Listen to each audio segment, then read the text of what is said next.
Okay, hi guys. So last video में हमने क्या देखा था? लास्ट वीडियो में हमने एक सीरीज स्टार्ट करी थी, 4 क्वेश्चनों की सीरीज है मेनली है। क्वेश्चन तो बहुत सारे बन सकते हैं, लेकिन मेनली 4 क्वेश्चन है, जिसमें हर एक क्वेश्चन में कुछ कुछ कॉन्सेप्ट है। तो पिछले क्वेश्चन में हमने एक स्वैप फंक्शन बनाया था, 2 ऑब्जेक्ट्स बनाए थे मूवी की क्लास हम पहले ही लिख चुके हैं पहले के इंटरव्यू क्वेश्चंस में। और हमने देखा था क्या स्वैप करने से क्या ये 2 ऑब्जेक्ट स्वैप हो पा रहे हैं या नहीं हो पा रहे। और आंसर आ रहा था कि नहीं हो पा रहे, मेन फंक्शन के रिस्पेक्ट में स्वैप नहीं हो पा रहे। तो प्लीज ये जो सेकंड पार्ट है, जो इसी क्वेश्चन का सेकंड पार्ट है, इसको देखने से पहले पिछला पहला पार्ट प्लीज देख लेना, क्योंकि उसमें हमने देखा था कि Java is always pass by value. हमेशा कॉपी ही क्रिएट होता है, हमेशा नए रेफरेंस वेरिएबल नए प्रिमिटिव वेरिएबल्स ही बनते हैं स्टैक में। और स्टैक के चेंजेस तब तक रहते हैं उसी स्टैक में, उसी फंक्शन में रहते हैं, जब तक वो फंक्शन स्टैक में रहता है। जैसे फंक्शन गायब, वो चेंजेस गायब। अब इसी का ही अगला क्वेश्चन आ रहा है, क्योंकि चेंजेस अगर स्टैक में करोगे, प्रिमिटिव वेरिएबल्स में करोगे या रेफरेंस वेरिएबल में करोगे, तो वो चेंजेस सिर्फ स्टैक में रहेंगे। तो मे बी अब चेंजेस हीप में करके देखते हैं। मे बी हमने देखा कि यार नया ऑब्जेक्ट क्रिएट करके देख लेते हैं, नया ऑब्जेक्ट क्रिएट करके देख लेते हैं, क्योंकि हमने अभी हाल फिलहाल देखा था कि हमने नया ऑब्जेक्ट क्रिएट ही नहीं करा। मे बी नया ऑब्जेक्ट क्रिएट करके देखते हैं, ट्राई करते हैं कि हो जाए। तो सेम ही क्वेश्चन एग्जैक्ट, 2 रेफरेंस वेरिएबल्स या 2 ऑब्जेक्ट्स बनाए हैं मेन फंक्शन में ड्राइवर कोड में। उन दोनों में डेटा डाला है 120 150, उन दोनों को स्वैप करने की ट्राई करी है, और फिर स्वैप करने के बाद मेन फंक्शन के अंदर ही स्वैप से वापस आने के बाद प्रिंट करना चाहते हैं। तो कौन सा ऑप्शन करेक्ट होगा ये आपको डिसाइड करना है। तो आओ इसका एक्सप्लेनेशन एक्सप्लेनेशन देखते हैं। तो मैं सबसे पहले तो क्या करता हूँ, ये जो हमारे पास 2 तरह के मेमोरी थे, एक तो स्टैक मेमोरी और एक हीप मेमोरी, इसको फटाफट क्रिएट करते हैं।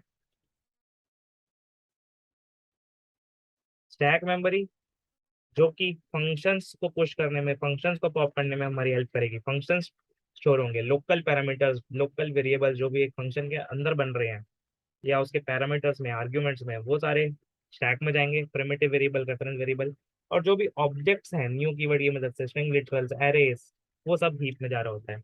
तो 2 तरह की मेमोरी, एक तो स्टैक मेमोरी और एक हीप मेमोरी, जैसे कि लास्ट वीडियो में देखा था, लास्ट इंटरव्यू क्वेश्चन में देखा था हमने। अब हमने क्या करा, मेन फंक्शन, क्योंकि एंट्री पॉइंट है, सबसे पहला कोड मेन कोड ही होता है जो भी चलता है किसी भी प्रोग्राम जावा में। तो हमने मेन फंक्शन में लास्ट क्लास की तरह, मेन फंक्शन तो चेंज ही नहीं हुआ, तो उसमें तो एज इट इज वही सेम काम हो रहा है। मतलब एक A1 नाम का रेफरेंस वेरिएबल बना, एक A2 नाम का रेफरेंस वेरिएबल बना, एक A1 नाम का ऑब्जेक्ट बना A1 की मदद से, और एक A2 की मदद से ऑब्जेक्ट बना। A1 का ऑब्जेक्ट लेट सपोज 4000 एड्रेस पे पड़ा है, A2 का ऑब्जेक्ट लेट सपोज 6000 एड्रेस पे पड़ा है। तो A1 वाले रेफरेंस वेरिएबल में 4000 और A2 वाले में 6000 चला गया। A1 में लेट सपोज डेटा 120 है, A2 में डेटा लेट सपोज 150 है। ये अभी तक कॉमन है। तो ये अगर समझ नहीं आया ये क्या हुआ, ये लास्ट वीडियो में हो गया था, हमने कर लिया था। ऑब्जेक्ट क्रिएट हमने दो दो कर लिए थे, और पहला डेटा 120, दूसरा डेटा 150 हम प्रिंट कर चुके हैं। अब हम स्वैप फंक्शन कॉल करते हैं, तो स्वैप फंक्शन पुश होगा, ये भी सेम है। स्वैप के अंदर कोड बस डिफरेंट है। और क्योंकि हमने देखा था कि पास बाय वैल्यू होता है, तो 2 नए रेफरेंस वेरिएबल बनेंगे, एक A1 नाम का नया रेफरेंस वेरिएबल जो इससे डिफरेंट है, और एक A2 नया नाम का नया रेफरेंस वेरिएबल A2 ही नाम का लेकिन डिफरेंट है, जो कि किसके लिए, स्वैप फंक्शन के लिए, स्वैप फंक्शन के लिए डिफरेंट है, डिफरेंट अलग एड्रेस पर बन सकता है। हालांकि जो वैल्यू है वो कॉपी हो रखी है, A1 में 4000 ही है, A2 में 6000 ही है, वैल्यू कॉपी हो रखी है, लेकिन अलग अलग रेफरेंस वेरिएबल है। अब आप क्या चाहते हो, अब देखो कोड क्या है। अब आप चाहते हो एक नया ऑब्जेक्ट बनाना, न्यू मूवी। A3 एक नई मूवी को पॉइंट करने लग जाए, A3 नाम का रेफरेंस वेरिएबल बने, लेकिन वो किसको पॉइंट करे, एक नई मूवी ऑब्जेक्ट को। तो एक तीसरा ऑब्जेक्ट बनाते हैं हीप में, क्योंकि न्यू मूवी से हीप में एक नया ऑब्जेक्ट बनेगा। लेट्स सपोज 8000 पे बनेगा, तो A3 में क्या चला जाएगा, A3 में 8000 चला जाएगा। बाय डिफॉल्ट जो ड्यूरेशन होगी वो 0 होगी, लेकिन हम उसको जैसे ही ऑब्जेक्ट क्रिएट कर रहे हैं वैसे ही उसका सेट ड्यूरेशन कॉल कर रहे हैं, और उसमें A1 वाली ड्यूरेशन सेट कर रहे हैं। तो इसमें हमने A1 वाली ड्यूरेशन यानी 120 सेट कर दिया। तो हमने जो ये तीसरा ऑब्जेक्ट बनाया है A3 नाम का 8000 लोकेशन पर, इसमें हमने 120 A1 वाला डेटा, ये A1 वाला डेटा है, वही कॉपी कर दिया। तो पहली लाइन से तो हमारा ये पहली दोनों लाइन से ऑब्जेक्ट क्रिएट हुआ, उसमें ड्यूरेशन A1 वाली ड्यूरेशन यानी 120 चली गई। अब आप क्या बोल रहे हो, A1 को A2 बना दो। ओके, A1 को A2 बना दो, A1 को A2, A1 को A2 यानी 6000 बना दो। एड्रेस A2 को, A2 को क्या बना दो, अब नया ऑब्जेक्ट, A2 को A3 बना दो, नया ऑब्जेक्ट। तो नया ऑब्जेक्ट क्या है, अब नया ऑब्जेक्ट जो है वो 8000 है, तो A2 को A3 बना दिया, A1 को A2, A2 को A3, तो A2 बन गया तो 8000। अब क्या करा, अब क्योंकि ये फंक्शन पूरा हो चुका है, क्योंकि ये फंक्शन पूरा हो चुका है, अगर इस फंक्शन के अंदर प्रिंट करवाते तो हाँ, A1 का डेटा 6000 का डेटा यानी 150 प्रिंट होता, A2 का डेटा यानी 8000 का डेटा यानी 120 प्रिंट होता। लेकिन क्योंकि आपने ये जो काम किया है, ये सिर्फ स्वैप फंक्शन में किया है, सिर्फ स्टैक में चेंजेस करे हैं, तो जैसे ही ये वाला फंक्शन आपका पॉप आउट होगा, जैसे ही ये वाला फंक्शन पॉप आउट होगा, ये जो चेंजेस है ये डिलीट हो जाएंगे। अब ना तो A3 बचा, ना तो A1 बचा, ना तो A2 बचा। अब A3 नहीं बचा तो इस बेसिकली आप बोल सकते हो 4000 को पॉइंट करने वाला, A1 किसको पॉइंट कर रहा है 6000 को, A2 किसको पॉइंट कर रहा है 8000 को, A3 किसको पॉइंट कर रहा है वो भी 8000 को पॉइंट कर रहा है।